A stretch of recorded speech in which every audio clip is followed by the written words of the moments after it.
बिस्मिल्लाहिर्रहमानिर्रहीम। अस्सलाम वालेकुम डियर स्टूडेंट्स। अब हम एक बड़ा इंपॉर्टेंट टॉपिक स्टार्ट करने जा रहे हैं, that is concentration of solution. सबसे पहले तो हम डिफाइन करते हैं कि सॉल्यूशन के कंसंट्रेशन का मतलब क्या है। कंसंट्रेशन का मतलब ये है कि आप सॉल्यूशन के यूनिट वॉल्यूम में सल्यूट की कितनी अमाउंट डिज़ोल्व कर रहे हैं। और सम टाइम हम सॉल्यूशन के वॉल्यूम की बजाय सॉल्वेंट के मैस को क्राइटेरिया बनाते हैं और उसमें हम कंसंट्रेशन ऑफ सॉल्यूशन को यूं डिफाइन करते हैं कि सॉल्वेंट के यूनिट मैस में सल्यूट की जितनी अमाउंट डिज़ोल्व होगी वो कंसंट्रेशन ऑफ सॉल्यूशन है। तो इसका मतलब है कि कंसंट्रेशन को हम यूं डिफाइन कर सकते हैं, amount of solute dissolved per unit volume of solution or amount of solute dissolved per unit mass of solvent is called concentration of solution। और जब हम बात करते हैं amount of solute की, उससे मुराद mass of solute भी हो सकता है, volume of solute भी हो सकता है, number of moles of solute भी हो सकता है। यानी हम यूं भी कह सकते हैं कि mass of solute dissolved per unit volume of solution is called concentration। Volume of solute dissolved per unit volume of solution is called concentration of solution। Number of moles of solute dissolved per unit volume of solution is called concentration of solution। It mean कि concentration of solution की कई definition possible हैं। हम ये भी कह सकते हैं कि mass of solute dissolved per unit mass of solvent is called concentration of solution।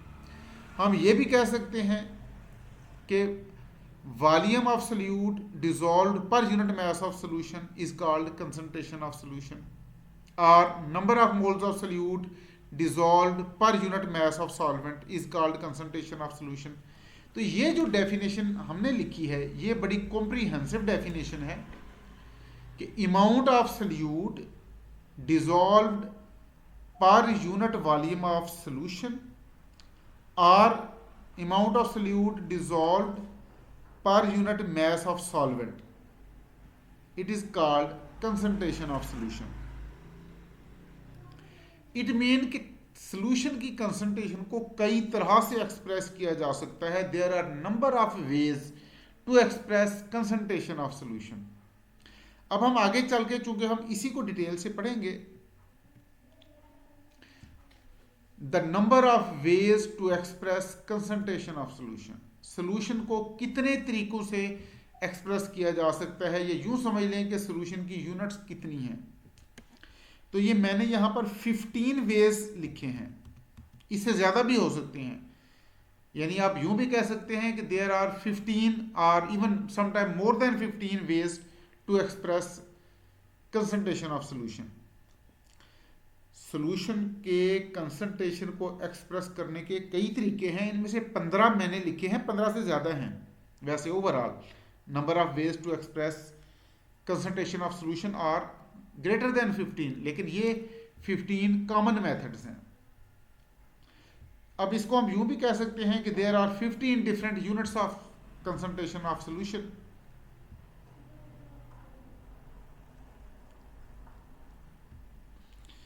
Solution concentration of solution may be expressed in percentage composition। Solution of concentration may be expressed in molarity। Solution of concentration may be expressed in molality। Solution of concentration may be expressed in normality। It may be expressed in formality। It may be expressed in mole fraction। Concentration of solution may be expressed in mass fraction। Concentration of solution may be expressed in volume fraction।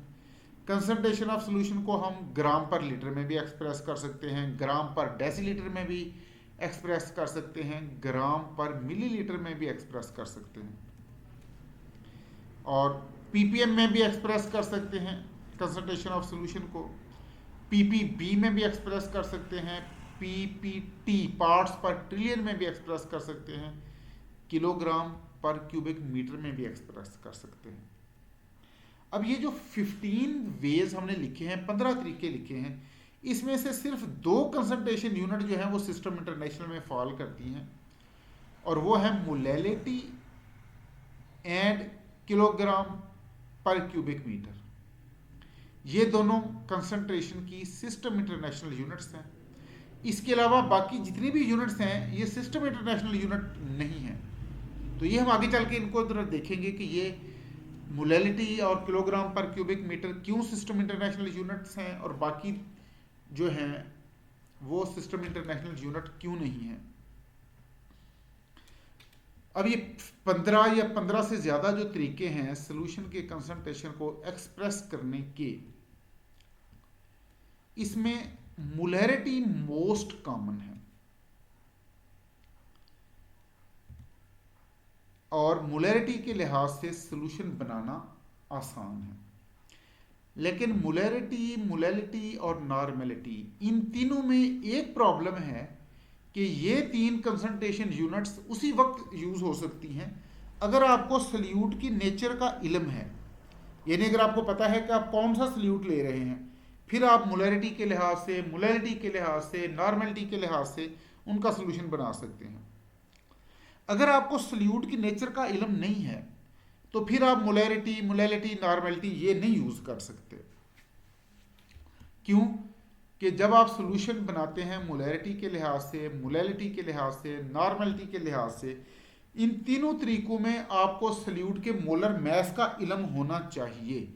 अगर आपको salute के molar mass का इल्म नहीं है तो फिर आप मोलैलिटी, नॉर्मेलिटी के लिहाज से सोल्यूशन नहीं बना सकते, फॉर्मेलिटी के लिहाज से भी नहीं बना सकते। तो ये जो 4 यूनिट्स हैं ये उसी वक्त इस्तेमाल हो सकती हैं अगर सल्यूट की नेचर का इल्म हो। अगर सल्यूट की नेचर का इल्म नहीं है तो फिर आप सोल्यूशन बना सकते हैं परसेंटेज कंपोजिशन के लिहाज से, mole fraction, mass fraction, volume fraction, gram per litre, gram per decilitre, gram per millilitre, PPM, PPB, PPT, kilogram per cubic metre. ये जो बाकी मेथड्स हैं ये यूज होंगे अगर आपको सल्यूट की नेचर का इल्म नहीं है। इनमें से ये जो फ्रैक्शन जहां पर आ जाए, mole fraction, mass fraction, volume fraction, इन तीनों की कोई यूनिट नहीं है।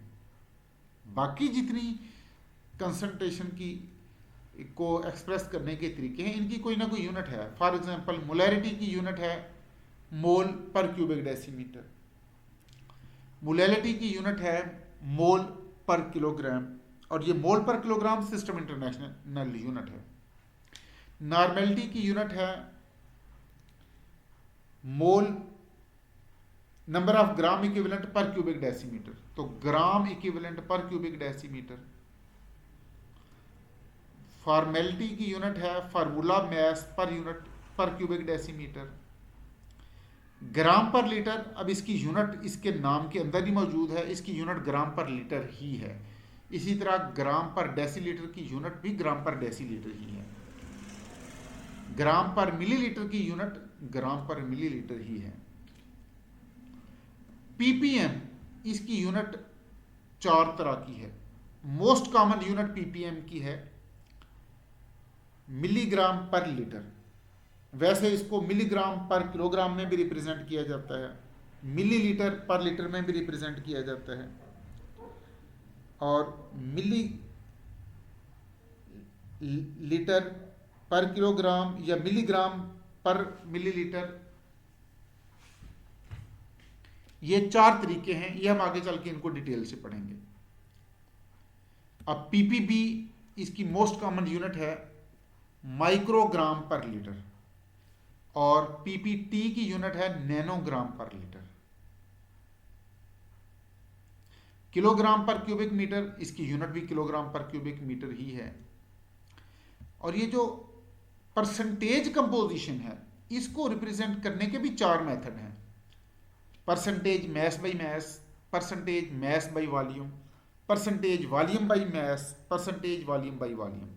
इन 4 तरीकों को अगर ले लिया जाए, और ये हमने कहा पीपीएम, पीपीबी, पीपीटी, इनको भी 4 तरीके से रिप्रेजेंट किया जाता है। अगर ये सबको अगर सम अप किया जाए तो ये जो number of ways to express concentration है ये 25 के राउंड अबाउट हो जाते हैं, इससे भी ज़्यादा होंगे।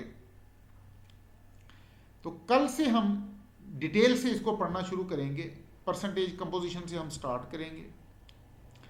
अब इसमें चूंकि बार बार हमें मैथमेटिकल इक्वेशन लिखनी पड़ेंगी, तो ये कुछ एक्सप्रेशंस आपने जहन में रखनी है कि हम सल्यूट के नंबर ऑफ मोल को N2 से रिप्रेजेंट करेंगे। ये जब हम सबस्क्रिप्ट 2 लगाएंगे ये सल्यूट के लिए है, जब सबस्क्रिप्ट 1 लगाएंगे ये सॉल्वेंट को रिप्रेजेंट करेगा। N2 number of moles of solute और number of moles of solvent को हम रिप्रेजेंट करेंगे N1 से, स्मॉल n1। ये याद कीजिएगा कि number of moles small n है। इसी तरह mass of solute small m2, mass of solvent small m1, और अगर मैस ऑफ सोल्यूशन की बात हो हम इसे लिखेंगे स्मॉल m12। अब आ जाए मोलर मैस। सल्यूट के मोलर मैस को कैपिटल M2 और सॉल्वेंट का molar mass capital M1। Solution का मोलर मैस नहीं होता, याद रखिएगा, क्योंकि मोलर मैस प्योर सब्सटेंस के होते हैं, मिक्सचर के नहीं होते। सॉल्यूशन चूंकि मिक्सचर है इसका मोलर मैस कोई नहीं होगा। इसी तरह सॉल्यूशन चूंकि मिक्सचर है इसके नंबर ऑफ मोल नहीं होंगे, चूंकि हमें सॉल्यूशन का number of mole it is actually it is the sum of number of moles of solute and solvent. इसलिए हम नंबर ऑफ मोल्स सॉल्यूट और सॉल्वेंट के लिखेंगे, सॉल्यूशन के नहीं लिखेंगे। और मोलर मैस भी सॉल्यूट और सॉल्वेंट का लिखेंगे, सॉल्यूशन का मोलर मैस नहीं लिखेंगे। अलबत्ता जो मैस है ये सॉल्यूट का भी होगा, सॉल्वेंट का भी होगा और सॉल्यूशन का भी होगा। इसके बाद बात कर लें वॉल्यूम की। सॉल्यूट के वॉल्यूम को हम कैपिटल V2 से रिप्रेजेंट करेंगे, क्योंकि स्मॉल v आमतौर पर वेलोसिटी के लिए होता है, कैपिटल V फॉर वॉल्यूम। और अगर इलेक्ट्रोकेमिस्ट्री में की बात करें तो कैपिटल V पोटेंशियल के लिए भी होता है। वॉल्यूम ऑफ सॉल्वेंट को कैपिटल V1 से रिप्रेजेंट करेंगे और सॉल्यूशन के वॉल्यूम को कैपिटल V से रिप्रेजेंट करेंगे। इसी तरह अगर डेंसिटी की बात हो, सॉल्यूट की डेंसिटी को स्मॉल d2 से रिप्रेजेंट करेंगे, सॉल्यूशन की डेंसिटी को सॉल्वेंट की डेंसिटी को स्मॉल d1 से रिप्रेजेंट करेंगे और सॉल्यूशन की डेंसिटी को स्मॉल d से रिप्रेजेंट करेंगे। कैपिटल D ना लिखिएगा, क्योंकि कैपिटल D आमतौर पर डिफिजन कोफिशिएंट के लिए होता है। सिमिलरली सॉल्यूशन की मोलैरिटी को कैपिटल M से।